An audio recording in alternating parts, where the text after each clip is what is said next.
Hi, I am Venkatesh, Assistant Professor in EC Department at Ravani College of Engineering and Technology. Now we are going to see a topic in Principles of Management. Topic title: Line and Staff Authority, Departmentation, Span of Control, Centralization and Decentralization process in Principles of Management.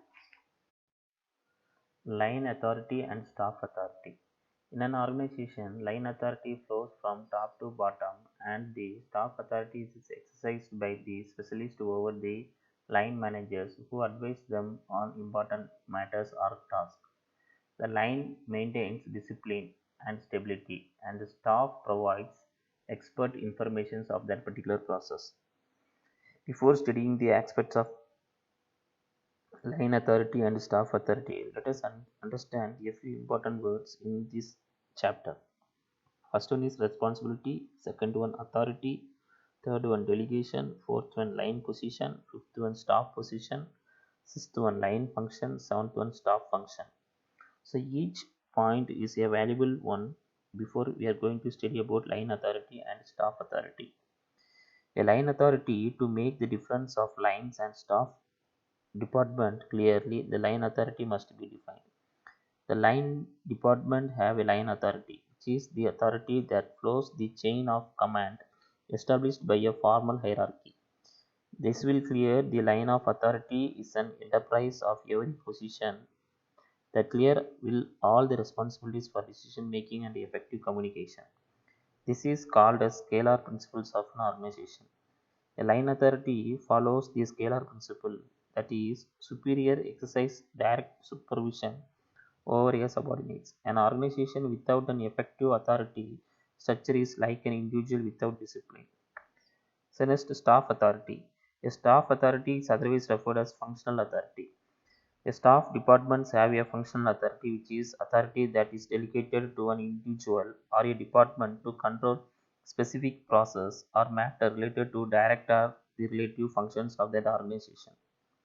In this structure of a bank, the line department receives their authority through a chain of command from the president. The bank staff departments have a functional authority in relation to each other departments.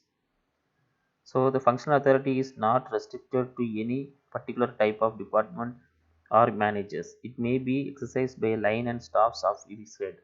So here personal staff, specialized staff and general staffs are the main functions of that particular line authority and staff authority. So next topic, departmentation. Departmentation refers to the process of grouping activities into a department. Departmentation is the process of grouping of work activities into a department or division on other homogeneous units.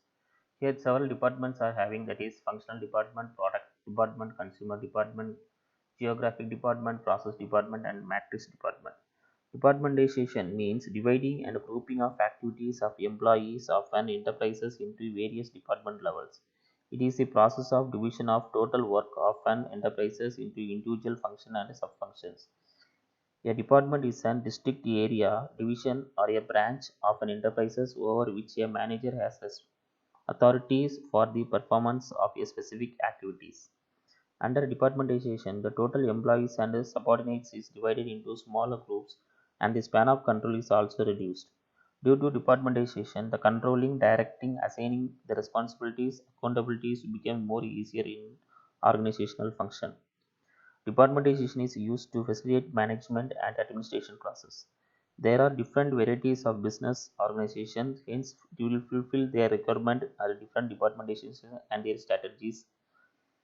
Departmentation is based on, generally it is categorized into departmentation is based on function, departmentation is based on method or process, departmentation is based on product, departmentation is based on territory, departmentation is based on customers. Span of control means the number of subordinates that can be managed effectively, efficiently by a supervisor or supervision in an organization. It suggests how the relationships are designed between superior and the subordinates in an organization. Generally, the span of control is classified into two types. One is narrow span of control and another one is wide span of control. The factors affecting these main span of controls are capacity of supervisor or supervision, Capacity of the subordinates, nature of work, degree of centralization or decentralization process, degree of planning process, communication techniques, use of staff assistance, supervision of other peoples. Centralization and decentralization. Centralization is the process of transferring and assigning decision-making authorities to higher level of an organizational hierarchy. The span of control of the top management is relatively broad, and they are relatively mainly traced to their organization.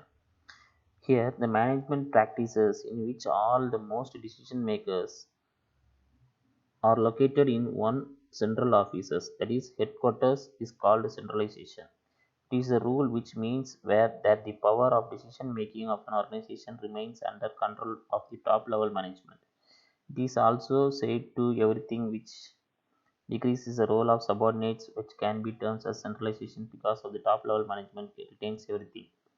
The organizational structure will be termed as centralized if the decisions that are made a lower level are supported to pass their connections or collections of rules, procedures, and policies. It will give the desired outcomes, then they can be referred to at the higher levels of the management. While on the other hand, organizational structure is also known as decentralization if the decisions that are made in the lower levels and passes through strict rules, procedures, and policies, but still leave some by its issues by the lower level of the management. So, in decentralization is the process of transferring and assigning the decision-making authorities to lower level of an organizational hierarchy. Here, the span of control of top managers is relatively small, and there are relatively few tiers in the organization because there is more autonomy in the lower ranks.